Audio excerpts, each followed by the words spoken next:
Operations Whitley basically covers the daily running of a prison, so it covers a vast area. And since conference 2019, there's been a significant number of prison service instructions replaced with updated policy frameworks and HMPPS ongoing deregulation of policy alongside an ambition to further align to Ministry of Justice policies. So since conference 2019, we've been engaged in safety statistics, Rory Stewart's 10 prison project, the provision and role of key workers, safety policy framework, body-worn video cameras and the reviewing of material, prison video capacity extension programme, the HMPPS drug reduction strategy, the introduction of TRIM, pilot incentives policy framework, safeguard of children and vulnerable adults, utility vests for prison officers, the rehabilitative culture programme and rehabilitative leadership toolkit. Estates, facilities management issues, transition of prison maintenance group to MOJ, next generation FM, PPM's completion against targets, the introduction of GFSL, the prison estate transformation programme. And national things, 2 spending review strategies, psychoactive substance wastewater pilot, DHL contract issues, digital categorisation tool, London South East Court changes, foreign national offenders, Morton Hall transformation, late receptions, impact on HMPPS and the Fishmongers Hall inquiry, creation of drug strategy post, interim audit strategy, digital prisons and NOMIS on the go, education inspection framework, new offender flows and capacity work stream, prisons in special measures and urgent notifications, staffing of segregation units and other associated segregation policies, recategorisation of prisoners, national allocation protocol, population capacity management, OSG shadowing and training, the need for higher gear suits, everything to do with COVID experience learning, prison reaction to reduction in illicit trading through COVID compartmentalisation strategy, reductions in assaults during COVID, prison exercise numbers during COVID stage progression, reverse cohorting, impact of COVID on CNR and SPEAR training, extending the use of bunker bins, the introduction of video calling, purple visits, a less London-centric approach from HMPPS HQ. If I went and expanded on all of them, I think we'd still be here this time tomorrow. So if there's anything that you want to know about, just drop me an email and I'll expand for you. I'll move on to OMIC. So there's still regular meetings, monthly meetings taking place with OMIC. We've got the male closed estate is up and running and gradually getting there with the women's and open estate. We still don't agree with the models in these two. A female model, which is impossible to profile, as it depends on the complexity and risk of the population at the time, and no key workers in the open estate.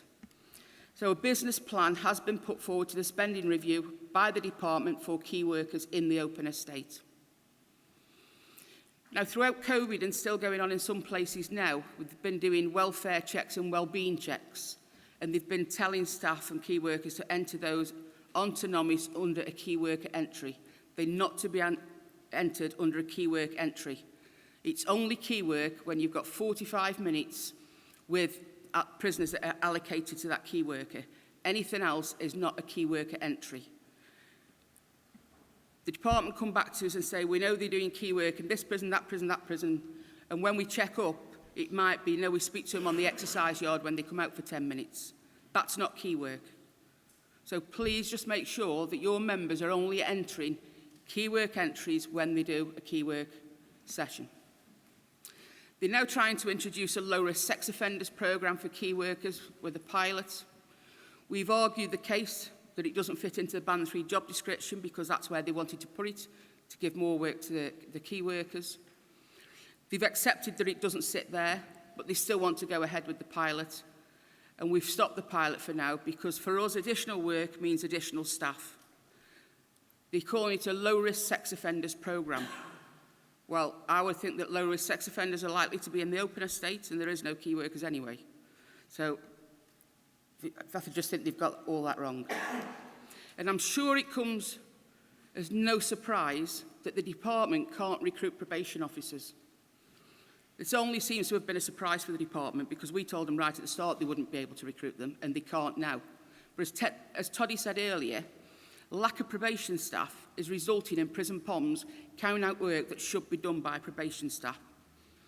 And we'll ask you, please check when you go back and let us know if it's happening in your establishment and send us the details so that we can take it up with the department, because it shouldn't be happening and it needs to stop. So I just want to cover detached duty as well while I'm here.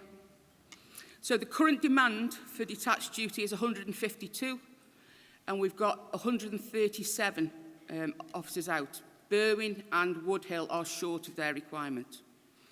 There are volunteers, but they aren't in the establishments that can release the staff due to their own staff shortages. So numerous prisons are below 95% of the target staffing figure, which is the current figure they are using before they're sending out detached duty. Wayland currently have 18, which includes the Morton Hall staff. Morton Hall are due to start taking foreign national prisoners early next month, so staff will be returning from detached duty, which then could leave Wayland a lot short too. The department have asked for an operational stability bonus for PP and are hoping that the Treasury will approve it to try and encourage more members to do PP. Last month has seen more leavers and less recruitment. There's a Christmas bonus scheme in place for Berwyn, Woodhill and Wayland, which are the three biggest receivers of detached duty.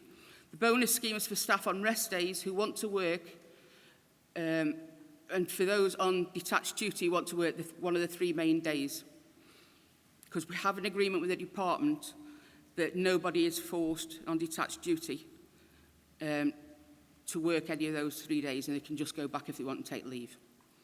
And the agreement is still in place that there will be no forced detached duty. And we're told that they are a long way away from that at the moment because of the staff available or the lack of staff available for detached duty. So if it comes to your establishment that you've got to send your detached duty, you need to be asking for the figures of what you are above your 95%. They're not considering anybody you've got sick or on restricted duties.